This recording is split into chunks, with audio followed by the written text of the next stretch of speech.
Jainism అని అంటే it's not a religion. First point మీకు నేను ఏం చెప్తానంటే, యాజ్ ఎ హిస్టరీ రఫీసర్గా, Jainism it's not a religion, it's a way of life. మన హిందూయిజం కూడా not a religion, it's way of life. Buddhism not a religion, it's a way of life.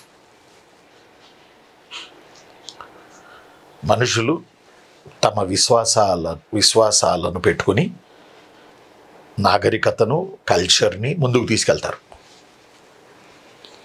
Culture అంటే సంస్కృతి, నాగరికత అంటే సివిలైజేషన్, ముందుకు తీసుకెళ్తారు.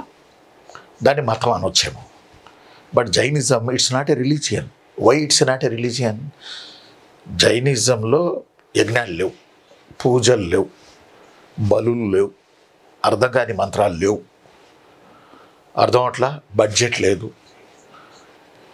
పైపెచ్చు సమాజంలో మనిషిగా ఉన్న ప్రతి వ్యక్తి స్త్రీ పురుష భేదం లేకుండా, కుల మతాల భేదం లేకుండా, వర్ణ సిస్టమ్ భేదం లేకుండా ఎవరైనా జైనిజంలో జాయిన్ అయ్యి they followed some features there. అర్థమైందా చిన్నులు తమ్ముళ్ళు? That's why Jainism it's not a religion, it's way of life. Buddhism కూడా అంతే. బుద్ధిజం కూడా రిలీజియన్ కాదు, ఓ జీవన విధానం. జనాలు ఇలా బతికితే సంతోషంగా ఉంటారు అని చెప్పేవే ఈ రెండు కూడా. బుద్ధుడు చెప్పాడు దుఃఖాలు రెండు రకాలు, ఒకటి వచ్చే దుఃఖం, రెండు తెచ్చుకునే దుఃఖం అని. జైనిజం కూడా అదే చెప్తుంది. కాబట్టి జైనిజం ఫిలాసఫీ ఆర్చ్ ఫీచర్స్లో మనకేం కనపడుతుందంటే, జైనిజంలో తపస్సు మెయిన్ మోటో, జైనిజం కానీ బుద్ధిజం కానీ. ఈ తపస్సు అనే కాన్సెప్ట్ మళ్ళీ మన హిందూయిజం నుంచి తీసుకున్నదే. ఈ తపస్సు అనే కాన్సెప్ట్ మళ్ళీ మన హిందూయిజంలో నుంచి తీసుకున్నదే. ఈ తపస్సు అనే కాన్సెప్ట్ మన వాళ్ళందరూ, ఋషులందరూ తపస్సే కదా. జైనిజంలో కూడా తపస్సు ఉంది, బుద్ధిజంలో కూడా తపస్సు ఉంది. తపస్సు చేసే కదా జైనిజంలో కానీ బుద్ధిజంలో కానీ దే గాట్ ఏ సాల్వేషన్, మోక్షం. కాబట్టి హిందూయిజంలో ఉన్నటువంటి తపస్సుని వైదికిజంలో ఉన్నటువంటి తపస్సుని తీసుకొని జైనిజంలో మోక్షం పొందే మార్గాన్ని మొత్తం 24 మంది తీర్థంకరులు చెప్పారు.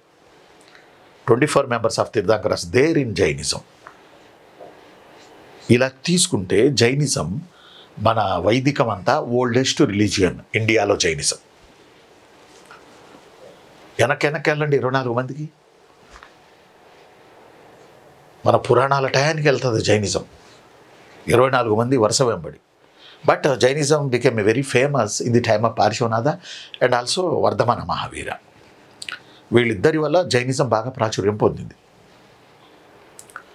అర్థమైందా చిన్నులు తమ్ముళ్ళు? Parshvanatha belongs from Kshatriya, Vardhamana belongs from క్షత్రియ. వీళ్ళు క్షత్రియులు. ప్రజలు దుఃఖిస్తున్నారు.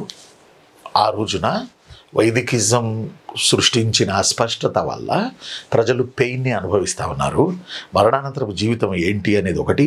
రెండు, మాకు ఈ రిలీజియన్ ఈక్వాలిటీ లేదు, సోషల్ ఈక్వాలిటీ లేదు, పొలిటికల్ ఈక్వాలిటీ పాపం కోరుకోవాలి అప్పటికి. ఈ రెండు ఈక్వాలిటీలు మాకు లేవు. కాబట్టి వైదికిజం మమ్మల్ని దగ్గర రానివ్వట్లేదు అని చెప్పి వాళ్ళు వేరేది ఏదన్నా ఉంటే బాగుంటుందని చూసుకున్నప్పుడు చార్వాకాసు, అజీవకాసు, ఆది భౌతికవాదాస్, ఆది ఉగ్రవాదాస్ అని వచ్చిర్రు. అవి కూడా వీళ్ళకి నచ్చల. మక్కలి గోశాల, ప్రకృత కాత్యాయన్, అజితకేశ కంబళీన్, పూర్ణ కశ్యప, ఇలాంటి వాళ్ళు వచ్చారు, ఎమోషనల్ ఫెలోస్. బట్ ఈ ఎమోషనల్గా ఉన్నటువంటి వీళ్ళు అంతకుముందు యజ్ఞాల్లో ఎమోషనల్గా జంతువుల్ని మనుషుల్ని బలిచ్చినటువంటి ఆ యొక్క కల్చర్ ఈ రెండు జనాలకు నచ్చల. దట్స్ వై వీళ్ళు వైలెన్స్ ఇవన్నీ. కాబట్టి నాన్ వైలెన్స్ కావాల్సి వచ్చింది జనాలకి. ఆ నాన్ వైలెన్స్ కొరకే ఎదురు చూశారు. ఆ నాన్ వైలెన్స్ తీసుకునే దిగాయి జైనిజం అండ్ బుద్ధిజం. ఎస్, అర్థమైందా చిన్నులు తమ్ముళ్ళు? బాగా గుర్తుపెట్టుకోవాలరా. ఇక జైనిజం మీకు చెప్పాను కదా, చాలా ఓల్డెస్ట్ థియరీస్ జైనిజంలో. జైనిజం ఇంకో మాట మీకు చెప్పాలి. జైనిజం అనేది మన వైదికిజం ఆర్ మన హిందూయిజం రెండు ఒకటిగానే ఉపయోగిస్తున్నారనుకోండి. బట్ దీనికి చాలా దగ్గరగా ఉంటుంది జైనిజం. ఎందుకంటే దేవాలయాలు కట్టారు. దేవాలయాలు అంటే లుక్ లైక్ అవర్ కల్చర్. దేవుడికి విగ్రహాలు చెక్కాం మనం. ఇన్ ది సేమ్ టైం జైనిజంలో తీర్థాంకరులకి స్టాచ్యూస్ చెక్కారు. Our Hindu religion strongly believed karma siddhanta. Our Hindu religion strongly believed karma siddhanta. According to karma siddhanta, our culture very much believed to karma punarjanma rebirth. కర్మ వల్లే మళ్ళీ పుడతారు, మళ్ళీ చనిపోతారు, మళ్ళీ పుడతారు. కర్మే మొత్తానికి మూలం అని చెప్పింది మన Hinduism. This is the another theory of Jainism also. జైనిజానికి హిందూయిజానికి సిమిలారిటీస్ చాలా ఉంటాయి, బట్ హిందూయిజానికి బుద్ధిజానికి సిమిలారిటీస్ ఉండవు. It's entirely different.